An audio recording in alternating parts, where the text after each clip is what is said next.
성경책 있으시죠? 네, 그러면 우리 함께 봉독해 볼까요? 자, 시작. 너희는 사랑의 입맞춤으로 서로 무난하라. 그리스도 안에 있는 너희 모든 이에게 평강이 있을지어다. 아멘. 네, 할렐루야.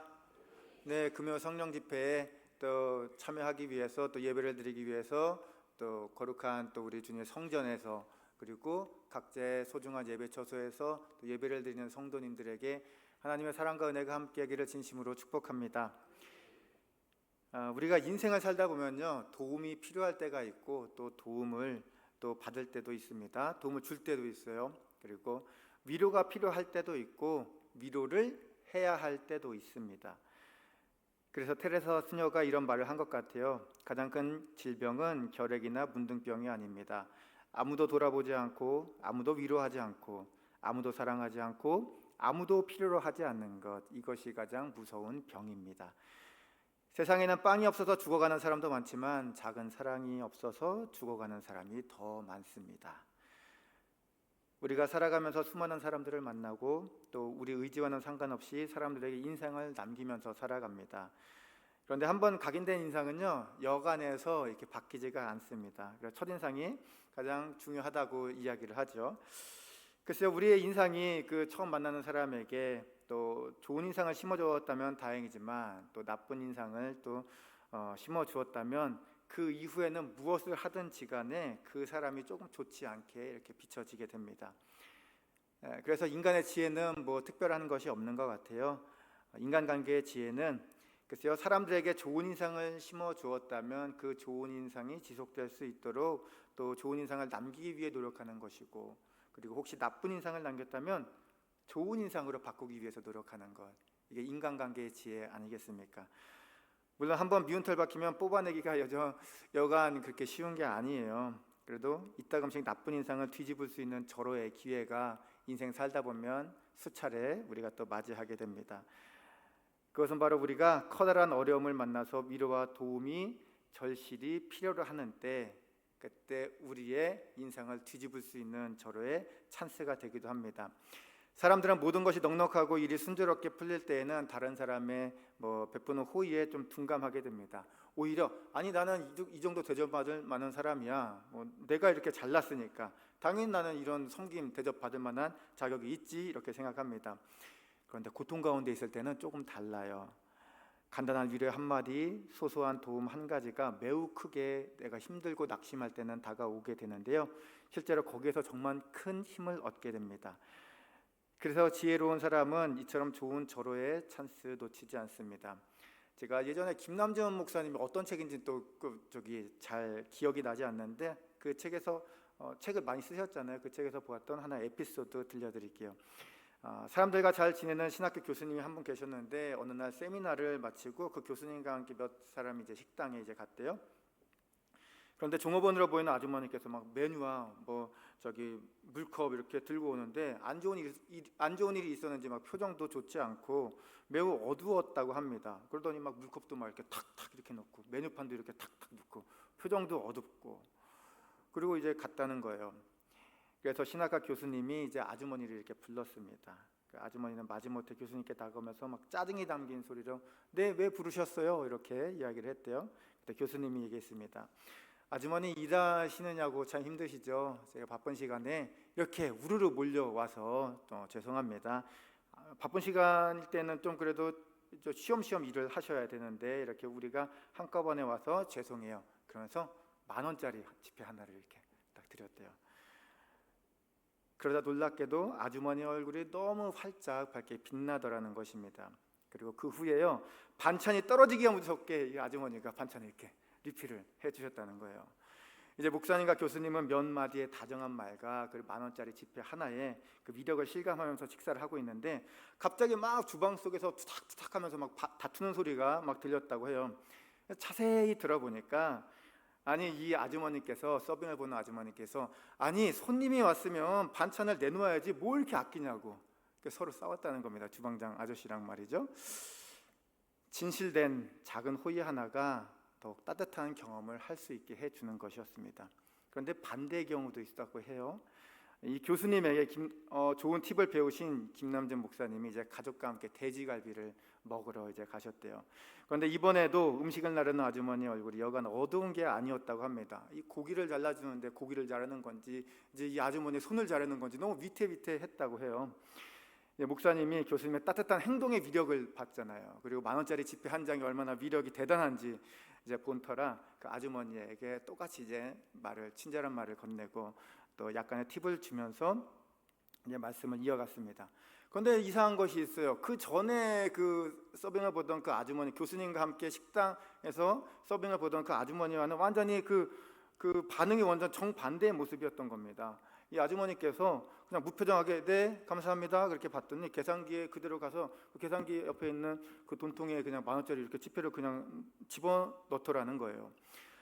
그래서 혹시 목사님의 또 지혜가 또 있잖아요. 그래서 성관 같은 어떠한 생각이 들어서 한번 이렇게 조심스럽게 물어봤대요. 혹시 여기 가게 주인이세요? 그랬더니 뭐라고 했을까요? 네. 순간 목사님이 내가 왜 그랬을까 막 후회가 밀려들었다고 해요. 규모가 큰 갈비집이었기 때문에 이 가난한 목사님보다 그 아주머니의 사정이 더 훨씬 나았을 거기 때문입니다. 이렇게 똑같이 팁을 받아도 사람마다 다른 반응이 나오는 이유는 무엇일까?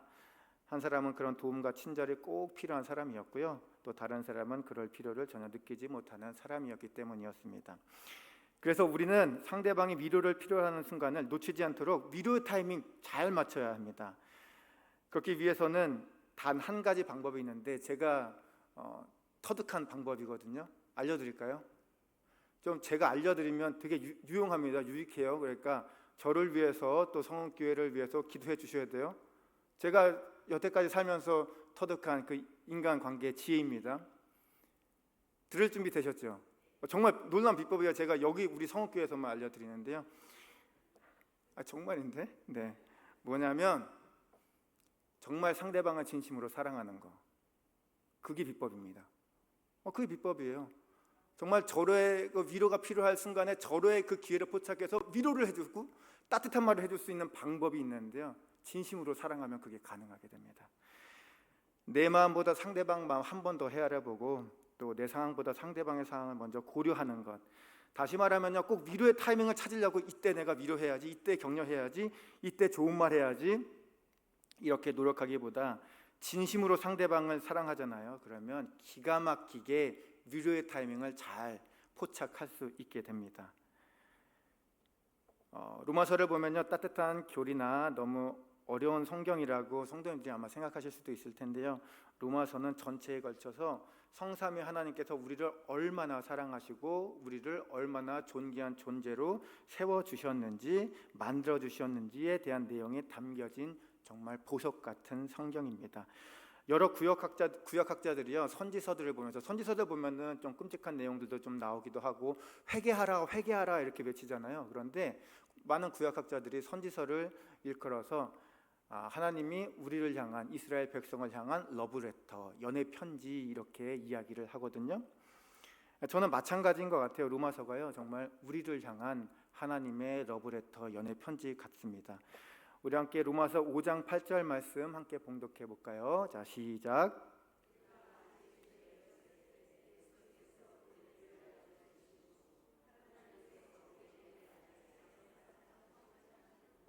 아멘. 하나님께서 당신의 말씀을 어기고 허구나 하나님을 멀리하려는 우리에게 먼저 다가오셔서 우리의 죄를 대신 지시고 십자가에 달리셨습니다. 전 여기서 참 은혜가 되는 게요, 주님이 우리가 완벽해서가 아니라 아직도 죄인 되었을 때 그때 우리를 위하여 죽으시면서 당신의 사랑을 확실히 증명해 주셨다는 것입니다. 우리가 의인이 아니라 생각해 보세요. 죄인 되었을 때, 우리가 천국 백성이 아니라 지옥 백성이 되었을 때에 그때 주님이 먼저 다가오셔서 십자가에서 당신의 사랑을 쏟아주셨다는 것 자체가 생각하면 생각할수록 너무나 은혜가 됩니다. 성도 여러분, 십자가는요, 하나님의 사랑을 가장 잘 표현한 그런 사건입니다. 만약 십자가보다 하나님의 사랑을 더욱 잘 표현한 그런 것이 있다면 아마 하나님께서 다른 것을 선택하셨겠죠. 그런데 십자가 사건이야말로 하나님께서 또 우리를 얼마나 많이 사랑하시는지 정말 그 무한한 사랑을 가장 극명하게 보여주는 사건입니다. 그러시면서 로마서 5장 10절과 11절을 통해서 우리가 어떻게 살아가야 하는지 또 말씀해 주고 계시는데 우리 함께 봉독하겠습니다. 시작.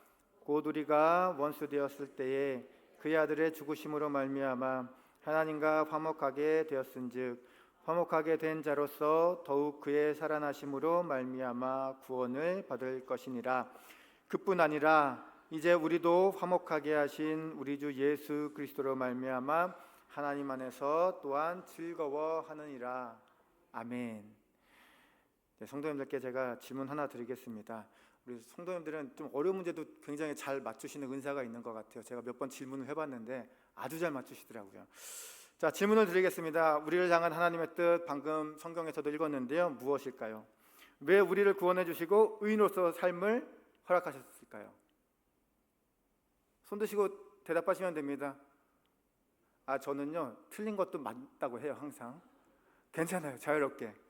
우리를 향한 하나님의 뜻이 무엇일까요?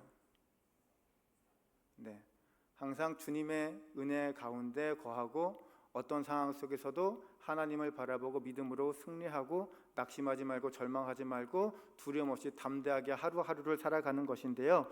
방금 로마서 5장 11절 말씀, 그리스도 예수로 말미암아 하나님 안에서 항상 즐거워하는 것, 그게 하나님께서 우리를 향하신 하나님의 뜻입니다. 하나님께서는 우리가 행복하게 잘 사는 모습 보고 싶으셨기 때문에 우리를 창조해 주셨습니다. 하나님의 소원은 우리가 기쁘게 살아가는 거예요. 그래서 만약에 우리 성도님들 살아가시면서 얼굴 찡그리면 이거 하나님 슬프시게 하는 겁니다. 하나님의 뜻을 우리가 잘못 살아가는 거예요. 그래서 항상 웃으시고 또 항상 기뻐하시고 또 항상 행복해 하시고 그래야 됩니다. 그래야 하나님께서 또 우리의 삶을 통해서 또 기뻐 받아 주시는 거예요. 성경 어디를 보아도요 하나님께서 당신 자신에 대해 관심 갖고 계신 것을 하나도 찾아볼 수가 없어요. 하나님께서 언제나 신경을 쓰시는 존재가 있는데 누굴까요? 성도님들이요. 저요. 그리고 많은 전 세계의 기독교인들이요. 우리가 슬퍼하면요 하나님 슬퍼하세요. 우리가 행복하면 하나님도 행복해 하십니다. 이처럼 우리의 행복이 하나님의 행복입니다. 그렇기 때문에 하나님의 자녀된 우리들은 언제나 긍정적인 마음으로 늘 기뻐하고 평안하고 기도하고 간구하며 살아가야 하는 것입니다. 그게 바로 하나님께서 우리에게 원하시는 것이고요. 하나님을 기쁘시게 하고 또 평안하게 하고 행복하게 하는 방법이 바로 우리가 즐거워하는 것입니다.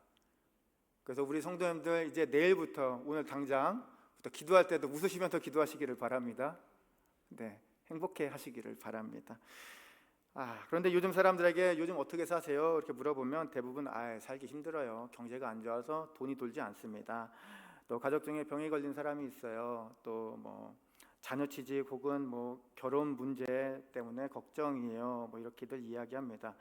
이처럼 사람들은 모두 다 행복하게 살고 싶어 하는 것 같은데 그런데 어쩌면 또 우리의 바람들처럼 또 잘 살지 못하는 것이 또 대부분의 또 우리의 인생인 것 같아요. 어떤 철학자의 말이었는데 제가 적어만 놓은 거라 잘 생각나지 않는데 아무튼 이러한 말이었습니다. 세상에서 제일 힘든 게 사는 것이고 그 중에서 가장 힘든 게 행복하게 사는 것이다. 이렇게 이야기를 했대요. 그런데 성경의 말씀과는 완전히 다른 말씀이잖아요. 그렇죠? 저는 여기에 동의를 할 수가 없는데 글쎄요. 우리는 행복하게 살고 있지 않은 것일까요? 왜 우리가 행복하게 살아갈 수 없을까요? 글쎄요. 그 이유가 아마 많을 거예요. 많을 건데 근데 저는 아마도 우리가 행복하게 살지 못하는 이유가 있다면 우리가 갖고 있는 것을 보는 것이 아니라 우리가 원하는 것들만 보기 때문에 비교의식이 너무나 많기 때문에 우리가 행복하지 못하는 것 아닐까. 우리 손에 이미 많은 것들이 좋은 것들이 잔뜩 들려져 있는데 자꾸 무언가를 더 좋은 것 내가 원하는 것들에 초점을 맞추면서 살아가다 보니까 계속 불만족이 생기고 비교의식이 생기고 그렇게 살아가는 것 같습니다. 사실상 우리는 잘 살고 못 사는 것의 기준을 글쎄요, 돈으로 보려는 경향이 있는 것 같아요. 우리는 부자를 보면서 잘 산다고 표현을 하잖아요. 그런데 돈이 많으면 와 되게 잘 산다 이렇게 표현을 하는데 하지만 이 표현은 잘못된 표현입니다. 부자는 돈이 많은 것뿐이지 잘 사는 건 아닙니다. 물론 부자가 잘 살 수 있어요. 사실 돈이 어느 정도 우리 인생에 행복감과 안정감을 주는 건 맞습니다. 그것도 편리하게 만들어줘요. 왜 아니겠습니까? 물질이 풍요로우면 경제적인 부분에서 걱정할 게 없잖아요. 하지만 돈은 우리에게 궁극적인 행복을 가져다 줄 수는 없습니다. 제가 얼마 전에 SNS에서 굉장히 감동적인 글을 보았는데요. 돈으로 살 수 없는 17가지인데 그중 몇 가지만 한번 소개해 드릴게요. 돈으로 사람은 살 수 있으나 그 사람의 마음은 살 수 없다. 돈으로 호화로운 집은 살 수 있어도 행복한 가정은 살 수 없다. 돈으로 최고의 좋은 침대는 살 수 있어도 달콤한 잠을 살 수는 없다. 돈으로 시계는 살 수 있어도 흐르는 시간은 살 수 없다. 돈으로 얼마든지 책은 살 수 있어도 결코 삶의 지혜는 살 수 없다. 돈으로 지위는 살 수 있어도 또 가슴에서 우러나오는 존경을 살 수는 없다. 돈으로 화려한 옷은 살 수 있으나 내면에서 우러난 참된 아름다움을 살 수는 없다. 돈이 있으면 성대한 장례식을 치를 수는 있지만 행복한 죽음을 살 수는 없다. 돈으로 종교는 얻을 수 있으나 소망하는 구원은 얻을 수 없다. 돈은 일상생활에 절대 필요하고 편리한 수단이지만 언제까지나 생활의 수단이지 인생의 궁극적인 목적은 아니다. 물론 돈이 있으면 좋습니다. 저도 돈이 많았으면 좋겠어요. 돈 걱정 안 했으면 좋겠습니다. 그리고 우리 교회 성도님들도 그렇고요. 우리 교회에서 무럭무럭 자라나는 다음 세대 우리 학생들도 돈이 많았으면 좋겠어요. 풍족했으면 좋겠습니다. 그런데 돈이 우리에게 궁극적인 행복을 가져다 주지는 못합니다. 이유는 단순해요. 돈은 복음이 아니기 때문에 그렇습니다. 그렇다면 복음은 무엇일까? 복음은 하나님이 우리를 사랑한다는 겁니다. 사랑이 엄청난 힘을 가지고 있는데 사랑하면요, 사랑받는 사람이 존귀해지고 위대해집니다. 근사해져요. 아무리 보잘것 없어 보이는 사람이라도 누군가 그를 사랑하게 되면요, 그 사람은 사랑하는 사람에게만큼은 세상에 둘도 없는 소중한 귀한 사람이 됩니다. 그리고 하나님은 우리를 천하보다 더 귀하다고 말씀해 주셨는데, 그래서 하나님의 사랑만이 우리의 자존감을 키워줄 수 있고 또 우리를 기쁘게 해줄 수 있고 우리의 텅 빈 마음을 충만하게 채워줄 수 있는 것입니다. 성도 여러분, 지금까지 나만의 목적지를 위해서 앞을 향해서 이제 달려왔다면 한번 고개를 한번 돌려보세요. 이렇게 한번 옆에 한번 좌우 한번 보셔요. 네, 아름다우시죠? 멋지시죠? 네. 고개를 들려 옆에 있는 우리 성읍교회 소중한 성도님들 바라보시고 함께 찬양하고 하나님 찬양하고 예배하면서 또 중보 기도하면서 또 우리가 천국 가는 그날까지 천국을 향한 순례길을 아름답게 걸어가는 거 어떻겠습니까? 천국까지 가는 그 길에 김 집사님의 발에 이렇게 가시가 박혔다면 그 가시도 빼주시고요. 또 이 권사님의 또 무릎이 아프다면 잠시 그늘에서 쉬면서 이렇게 같이 또 말도 이야기도 하고 쉬다가 다시 걸어가고 뛰어가고, 이러면 비록 목적지에 도착하는 시간이 조금 늦어질 수는 있겠지만 함께 걷는 그 길이 정말로 행복한 웃음소리로 막 가득 찰 거예요. 언제나 우리 성도님들이 서로 섬기고 중보하고 격려하고 나누고 베풀면서 늘 우리가 함께 여기서 기쁘게 신앙생활하다가 천국에까지, 여기 계신 모든 분들이요, 천국에까지 가서 하나님께 칭찬받고 하나님께 영광을 올려드리는 귀하고 복된 삶을 살아갈 수 있기를 주님의 이름으로 축복합니다. 그런 의미에서 오늘 성경 본문 베드로전서 5장 14절 말씀 다시 한번 봉독해 볼까요? 자, 시작.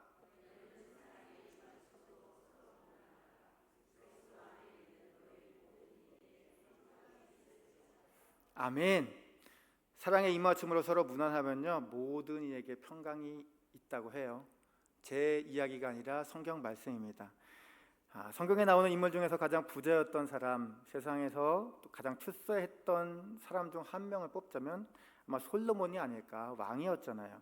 왕보다 더 높은 지위에 올라간 사람 누가 있겠습니까? 사람이 오를 수 있는 자리 중에서 가장 높은 자리가 아마 왕일 겁니다. 지금으로 말하면 대통령 아니겠어요? 그런데 솔로몬이 쓴 전도서는 이렇게 시작을 합니다. 헛되고 헛되며 헛되고 헛되니 모든 것이 헛되도다. 그리고 또 말씀합니다. 모든 강물은 다 바다로 흐르되 바다를 채우지 못하며, 이렇게 기록하고 있어요. 솔로몬에게는 부귀영화 쾌락의 광물이 쉼없이 들어오는 것처럼 이렇게 자신에게 흘러 들어왔는데 그의 진정한 기쁨과 만족과 감사를 채울 수는 없었던 겁니다. 오히려 그 모든 것들이 헛되었어요. 왜 그랬을까? 글쎄, 아무리 천하를 얻었고 많은 것을 가졌을지라도 세상의 그 모든 것들이 하나님의 사랑처럼 아마 텅 빈 가슴을 채울 수 없었기 때문 아닐까 그런 생각이 듭니다.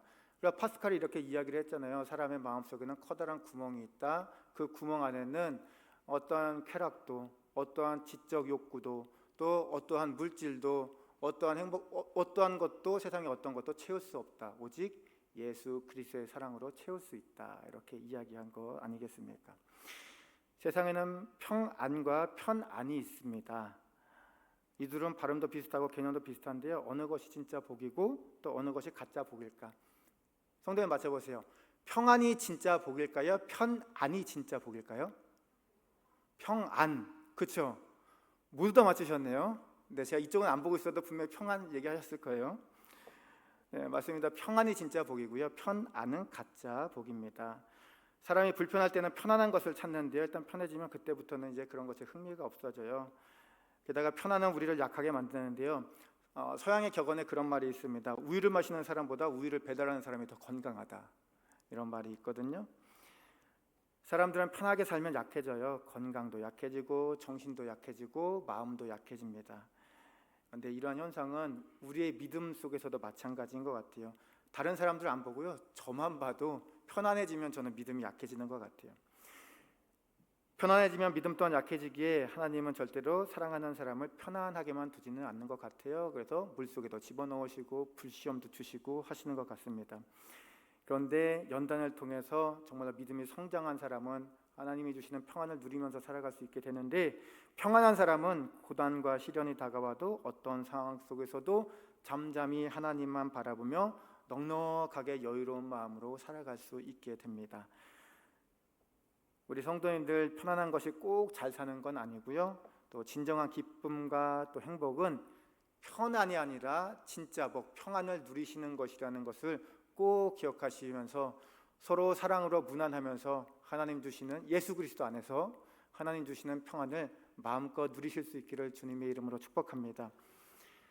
어떤 중국 목사님이 이렇게 이야기를 하셨어요. 중국이 이제 많이 발전을 했잖아요. 벌써 10년도 더 된 이야기인 것 같아요. 중국이 많이 발전을 했는데 우리나라와는 상상도 할 수 없는 그런 거부들이 많이 있거든요. 사람들이 돈을 많이 벌고 부자가 돼서 처음 한 게요, 담 쌓고 철망 치는 일이었다고 해요. 돈이 많아서 편안해졌어요. 그런데 평안을 잃어버린 겁니다. 그러니까 담을 높이 쌓고 그렇게 철조망도 치고 이렇게 하는 건 아니겠습니까? 편안하다 보니까 평안을 잃어버렸습니다. 우리에게 진정한 평안을 주는 것은요, 세상의 어떠한 상황과 환경과 조건과 물질이 아니라 하나님을 신뢰하는 그 믿음과 또 하나님 주시는 은혜라는 것 꼭 기억하시기를 바랍니다. 예수님을 믿건 믿지 않건 부자가 될 수도 있고 그래서 또 편안하게 살 수가 있습니다. 하지만 오직 하나님을 신뢰하는 그리스도인들은요, 우리가 서로 사랑을 나누고 베풀게 되면 더욱더 풍성한 사랑과 또 사랑을 누리게 되게 되고요, 사랑을 누리게 되다 보면 평안이 임하게 되고요, 평안이 임하게 되면 우리의 인생길이 날마다 영적으로 승리하면서 살아갈 수 있는 겁니다. 그리고 그 복된 삶이 우리 성업교회 성도님들의 삶이 될 수 있기를 주님의 이름으로 축복합니다. 여기 모이신 귀하신 성도 여러분, 언제나 사랑의 입맞춤으로 서로 무난하시고요, 함께 기도하고 섬기고 나누고 베풀면서 살아가시기를 바랍니다. 그래서 하나님 주시는 참 기쁨과 참 소망과 또 진정한 평안을 누리시면서 하나님의 사랑과 은혜로 가득한 또 매일의 삶을 살아갈 수 있기를 주님의 이름으로 축복합니다.